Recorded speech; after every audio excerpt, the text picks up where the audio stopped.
Hi, Andy. Welcome to Yogstock. Thank you for supporting my videos. Trump 2.0 మాత్రం రచ్చ మామూలు రచ్చ కూడా కాదు.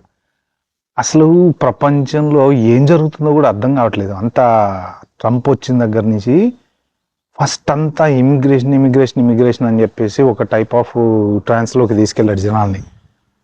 ఆ తర్వాత నుంచి టారిఫ్స్ అని చెప్పి ఇప్పుడు ఇంకో ట్రాన్స్లోకి తీసుకెళ్తున్నాడు.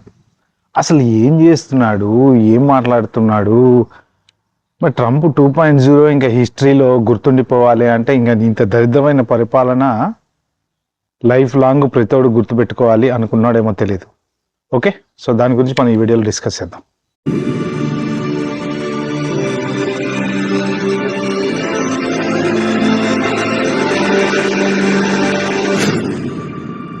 అండి, ఎవరైనా ఫస్ట్ టైం నా ఛానల్కి వచ్చినట్టు ప్లీజ్ అండి సబ్స్క్రైబ్ చేసుకోండి.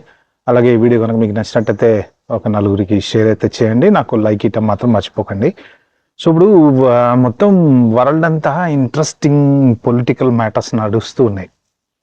ట్రంప్ 2.0 వచ్చిన దగ్గర నుంచి ఇమిగ్రేషన్ క్రాక్ డౌన్ అన్నాడు. ఇష్టం వచ్చినట్టు ఏది రైడ్స్ అవుతున్నాయి, పంపించేస్తున్నారు, ఇమిగ్రేషన్ వాళ్ళు పట్టుకుంటున్నారని అదొక గోల నడుస్తుంది. ఇప్పుడు ప్రెసిడెంట్ ఏంటంటే H1 వీసాలు ఎవడన్నా అప్లై చేయాలంటే భయపడుతున్నాడు. అంటే కంపెనీలు కన్సల్టెంట్లు కూడా చివరికి భయపడుతున్నాయి. అండ్ ఏమన్నా పాత ఏమన్నా బయటపడితే ఏమో అని భయానికి. ఇప్పుడు నెక్స్ట్ గ్రీన్ కార్డ్ నడుస్తుంది. గ్రీన్ కార్డ్ వాళ్ళని కూడా తగ్గేదేలే పంపించి పడేస్తా అని చెప్పి వాళ్ళని పంపిస్తున్నాడంట. లేటెస్ట్ ఒక ఇల్లీగల్ ఫ్యామిలీ 35 years బ్యాక్ ఎప్పుడో వచ్చారంట. 35 ఏళ్ళు భూమి పుట్టినప్పుడు వచ్చిన వాళ్ళు ఇప్పుడు వాళ్ళని వెళ్ళగొట్టారంట. అసలు ఏం జరుగుతుంది అంటే యుఎస్లో ఏమో ఇది జరుగుతుంది, బయట ప్రపంచం అంతా ఇంకొక రకంగా జరుగుతుంది. ఏంటి? టారిఫ్లు వేస్తారంట. టారిఫ్లు అని ఇప్పుడు ఆల్రెడీ రేట్లు పెరగడం మొదలుపెట్టినాయి. ఇంకా రేట్లు పెరిగితే ఇన్ఫ్లేషన్ వస్తుంది. ఆ తర్వాత ఇన్ఫ్లేషన్ తేడా వచ్చేస్తుంది. రకరకాలుగా జనాలు బతకడం కష్టం అవుతుంది, సరుకులు సామాన్లు కొనుక్కోవడం కష్టం అవుతుంది. ప్లస్ ఇవన్నీ పక్కన పెడితే ఇంటర్నేషనల్గా ట్రంప్కి ఒక రకమైన బ్యాడ్ నేమ్ వచ్చేసింది. అంటే ఆల్రెడీ యుఎస్లో కూడా మొన్న ఒక సర్వే చేశారంట ట్రంప్కి అగెనెస్ట్గా. చేసిన సర్వేలో 65% అన్హ్యాపీ ఉన్నారని చెప్పి సర్వేలో వచ్చిందంట. మరి వాళ్ళే కదా హోటలేసింది, మరి వాళ్ళే ఎందుకు అన్హ్యాపీగా ఉంటారు అంటే బేసిక్గా మనం ఇంటర్నేషనల్కి వెళ్ళే ముందు లోకల్ గురించి మాట్లాడుకున్నట్టు వెళ్దాము. లోకల్లో ఎందుకు అన్హ్యాపీగా ఉంటారు అంటే ఇప్పుడు ఫస్ట్ ఆఫ్ ఆల్ టారిఫ్స్ అనేవి స్టార్ట్ చేస్తారు కదా. టారిఫ్స్ అనేవి స్టార్ట్ చేసినప్పుడు ఏమవుతుందంటే మీకు ఈ మన ఎకనమీ అనేది డౌన్ అయిపోతుంది ఆటోమేటిక్గా. అంటే ఖర్చులు పెరుగుతాయి, రేట్లు పెరుగుతాయి, అన్ఎంప్లాయ్మెంట్ పెరుగుతుంది. ఇవన్నీ పెరిగిపోవడం వల్ల ఏమైందంటే గ్రోత్ ఉండదు. సో ట్రంప్ ఏమంటాడు, ఇదేదో టెంపరీ ట్రాన్సిషన్ అంటాడు. కానీ టెంపరీ అయినా సరే ఇప్పుడు మంత్లీ రెగ్యులర్గా ఒక $1000 ఖర్చు పెట్టేవాడికి సడన్గా $1500 $2000 ఖర్చు పెట్టాలి, లేకపోతే ఈఎంఐ $1000 కట్టేవాడు $1500 కట్టాలి అంటే మనకి బర్త్డేనే కదా. ఎక్స్ట్రా ఇప్పుడు $100 పెరిగినా బర్త్డేనే. సో అది లోకల్ పరంగా. అందుకని లోకల్లో వాళ్ళు ఏంటంటే ఇప్పుడు ఖర్చులు పెరుగుతున్నాయి అని చెప్పేసి వాళ్ళకి ట్రంప్ మీద చిరాకు పుట్టేసింది. ఇక ఇంటర్నేషనల్గా తీసుకుంటే పక్కనున్న కెనడాని ఏదో బెదిరించడానికి నేను టారిఫ్లు వేస్తా, తొక్కేస్తా, తోలేస్తా ఏమనుకుంటున్నావు అన్నాడు. వాళ్ళు కెనడా ప్రైమ్ మినిస్టర్ వచ్చిన దగ్గర నుంచి అస్సలు తగ్గేది ఎలా అన్నట్టు ఆయన కూడా రివర్స్లో ఏం బిక్కుంటావు పీక్కో, నువ్వు డైరెక్ట్ కదా మాట అన్నాడు, ఏం బిక్కుంటావు పీక్కో అని. ఇప్పుడు ప్రజెంట్ కెనడా ప్రైమ్ మినిస్టర్ వచ్చేసి ఒక పెద్ద డీలు $19 billion F-35 డీల్ అట్లా పుట్టుకుమని క్యాన్సిల్ చేసి పడేశాడు. సో దాన్ని వేరే ఎవరికి ఇవ్వాలా అని ఆల్టర్నేట్ ఆలోచిస్తున్నారు. అంటే ఇప్పుడు ఇంత ఇన్కమ్ యుఎస్కి అంటే ఆ $19 billion మీద ఎన్ని వందల వేల మంది ఎంప్లాయ్మెంట్ జనరేట్ అవుతుంది. సో ఎంత మన పొటెన్షియల్ కంపెనీస్, తర్వాత ఇవన్నీ ఇన్ఫ్రాస్ట్రక్చర్స్ ఏదైతే దానికోసం ఇన్ని రోజుల నుంచి స్పెండ్ చేసిన టైం ఏదైతే ఉన్నదో ఆ టైం అంతా వేస్ట్ అయిపోయినట్టే కదా. ఇప్పుడు ఆ ఎంప్లాయీస్ అందరినీ కనీసం అందులో ఎంతమంది 50% అన్న వీక్తారు కదా. సో వీళ్ళే కాకుండా పోర్చుగీస్ వాళ్ళు కూడా F-35 fighter jets deal cancel చేసుకుందామని డిసైడ్ చేసుకున్నారు. అది కూడా పెద్ద ప్రాజెక్టే. కెనడాకి ఎంత పెద్ద ప్రాజెక్టో ఇది అంత పెద్ద ప్రాజెక్టు. సో వాళ్ళు కూడా డీల్ క్యాన్సిల్ చేస్తే వీళ్ళు ఎవరు అమ్ముకోవాలి చివరికి? ఇక ఎక్కడో ఒకటి గెలికి ఏదో ఒకటి చేసి వాడుకోవాలి తప్ప ఈ అమ్మాలంటే ఎవరికి అమ్ముతారు? ఇప్పుడు $19 బిలియన్ అంటే ఎన్ని, ఇప్పుడు మొన్న మోడీ వచ్చినప్పుడు కూడా సేమ్ ఇదే F-35 గురించే మనకి డీల్ అయింది. వాళ్ళ దగ్గరే కంపల్సరీ కొనుక్కోవాలన్నాడు. సరే మోడీ ఓకే అన్నాడు. అంటే ఒకదానికి ఓకే అంటాం మనం, ఒకదానికి కాదంటాం కాబట్టి ఓకే అన్నాడు, కొనుక్కుంటాం అన్నాడు. సో ఇప్పుడు కెనడా వద్దుపో అంటుంది. $19 బిలియన్ పెద్ద మనీ. పోర్చుగీసు దగ్గర వాళ్ళది అంతే ఒక $10 బిలియన్. సో ఈ 2 కంట్రీలు కొనుక్కోవడం ఆపేస్తే చాలా ప్రొడక్షన్ దెబ్బతింటది.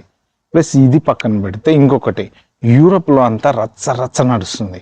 ఏం రచ్చ నడుస్తుంది అంటే యాంటీ యుఎస్ఏ. అసలు యుఎస్ఏకి సంబంధించిన ప్రోడక్ట్స్ కానీ, యుఎస్ఏ మందు కానీ, అంటే ఈయన టారిఫ్లు వేసి ఏదో సాధించా అనుకుంటున్న ట్రంప్ కానీ ప్రపంచం అంతా ఒక్కసారి రివర్స్ అయితే ఎలా ఉంటుంది అనేది అర్థం కావట్లే. మీకు కొన్ని ఏరియాలలో యూరోప్లో, మీకు స్పెయిన్లో కానీ లేకపోతే ఈ పోర్చుగీస్లో కానీ పోలాండ్లో కానీ షాపులో డైరెక్ట్ బోర్డులు పెట్టేశారు. ఏంటి అంటే we are not selling USA products అని. మందు బాటిల్స్, విస్కీ బాటిల్స్ కానీ, షాంపన్ బాటిల్స్ కానీ అమెరికాకు సంబంధించినవి ఏవి అమ్మట్లా. నీట్గా పెట్టేశారు, బోర్డు పెట్టేశారు. ప్లస్ అమ్మటం పక్కన పెట్టండి, కొన్ని కూడా కొనట్లా.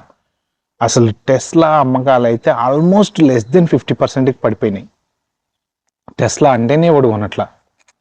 ఆల్రెడీ ఎలాన్ మస్క్ మీద కూడా ఒక రకమైన హేట్రేడ్ అనేది ఫామ్ అయిపోయింది జనాలకి. యూరోప్ దాకెందుకు, యుఎస్లోనే మొన్న ఒక షోరూంలోకి వెళ్ళి 5 కార్లు తగలబెట్టాడు కదా ఎవడో, అమెరికాలోనే, వాళ్ళ దేశంలోనే. అంటే వాళ్ళ దేశంలోనే వాళ్ళకి హేట్రేడ్ పెరిగిపోతుంది ఎలాన్ మస్క్ మీద. 5 కార్లు తగలేశాడు.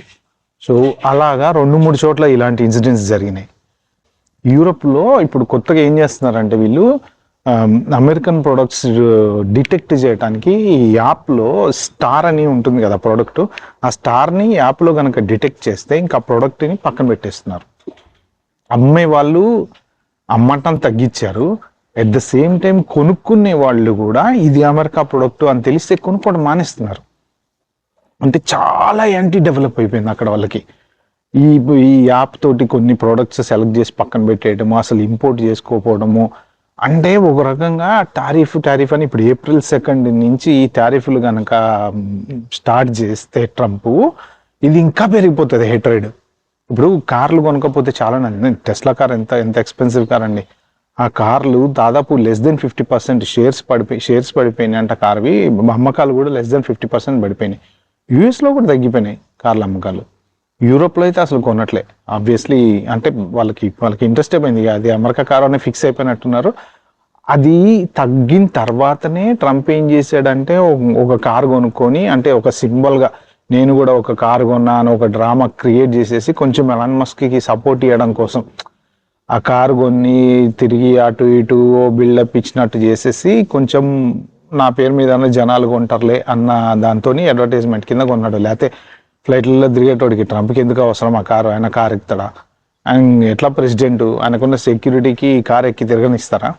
ఏదో కొనుక్కొని గార్డెన్లో పెట్టుకుంటాడు. ఏం చిన్నపిల్లగాళ్ళు తోలుకుంటారు, వాళ్ళ ఇంట్లో వాళ్ళ పని వాళ్ళు ఎవరు తోలుకుంటారు, కూరగాయలకు సరుకులకు పోయినప్పుడు వాడుకుంటారు. ఇట్లా మస్క్ని అప్పు చేయడానికి ట్రై చేస్తున్నాడు, కానీ దాని మీద ఉన్న హేట్రెడ్ పోట్లే. సో యూరోప్లో కూడా మొత్తం కూడా ఎప్పుడైతే ఇప్పుడు యుక్రెయిన్ మీద ట్రంప్ యాటిట్యూడ్ తేడాగా అనిపించిందో అప్పటి నుంచి వీళ్ళందరూ కూడా కక్ష కట్టేశారు ట్రంప్ మీద. కానీ ఏంటంటే ఎంత కక్ష కట్టినా వీళ్ళు ఒక రేంజ్ వరకే మన అమెరికాని ఎదుర్కోగలరు. ఎందుకంటే ఆయుధాలు అమెరికా నుంచే కొనుక్కొచ్చుకోవాలి, ఆర్మీకి సంబంధించిన ఎక్విప్మెంట్స్ అన్ని వాళ్ళ దగ్గర నుంచే తెచ్చుకోవాలి. నాటోలో మెయిన్ పెద్ద పార్ట్నర్ అమెరికానే.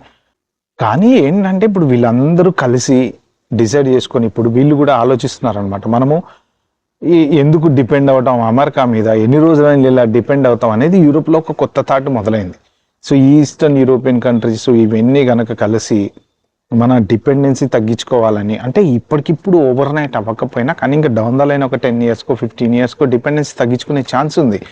ఇప్పుడు మన F-35 అమెరికా నుంచి కొనడం మానేశారు అనుకోండి కెనడా వాళ్ళు, నెక్స్ట్ ఎక్కడ చూస్తారు? మన ఫ్రాన్స్ వైపు చూస్తారు.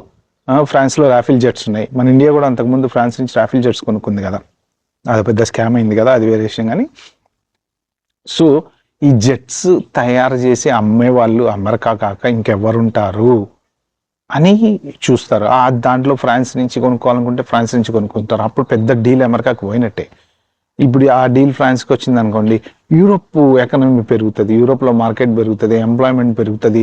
సో ఇవన్నీ ఏంటంటే ఈ జియో పాలిటిక్స్లో మరి ట్రంప్ ఎవరిని ఉద్ధరిద్దాం అనుకుంటున్నాడో, మరి లేకపోతే ఎవరికి అగైనెస్ట్గా పోతున్నాడో, అసలు ఏం చేస్తున్నాడో పొద్దున్న చెప్పింది రాత్రికి చెప్పట్లేదు. April 2 తర్వాత మరి ఇక రెసిషన్ వచ్చి ఉద్యోగాలు అన్నీ పోతే పరిస్థితి ఏంటి? ఇప్పుడల్లా ఎప్పటికి కోలుకుంటుంది? లేదు ట్రంప్ ఏమన్నా మళ్ళా సెట్ అయ్యి టారిఫ్లు లేకుండా చూద్దాం, మనం ఏదో ఒకటి సెట్ చేద్దాం, అనవసరంగా వరలేని ప్రాబ్లంలో నెట్టడం ఎందుకు అని అనుకుంటే పరిస్థితి బాగుపడే ఛాన్స్ ఉంది. ఓకే ఫ్రెండ్స్, మీరు ఏమనుకుంటున్నారో కూడా కామెంట్లలో మెన్షన్ చేయండి. అంటే యూరోప్ అమెరికా మీద హేట్రెడ్ పెంచుకోవడం కరెక్టేనా? మరి ట్రంప్ చేసే పనులు కూడా కరెక్టేనా? సో దానివల్ల ఎవరికి నష్టము? ఫ్యూచర్లో అమెరికా ఎట్టిపోతుంది? అంటే గ్రోత్ పెరుగుతుందా తగ్గుతుందా? ట్రంప్ పాలన ఇప్పటి వరకు మీరు ఏమన్నా సాటిస్ఫై అయ్యారా? లేదు ఇలా చేసి ఉండకూడదు అని మీకు ఏమన్నా అనిపిస్తే మాత్రం ప్లీజ్ అండి కింద కామెంట్లో మీరు మెన్షన్ చేయండి. ఈ వీడియో కనుక మీకు నచ్చినట్టయితే please like, share, subscribe to my channel. Thank you.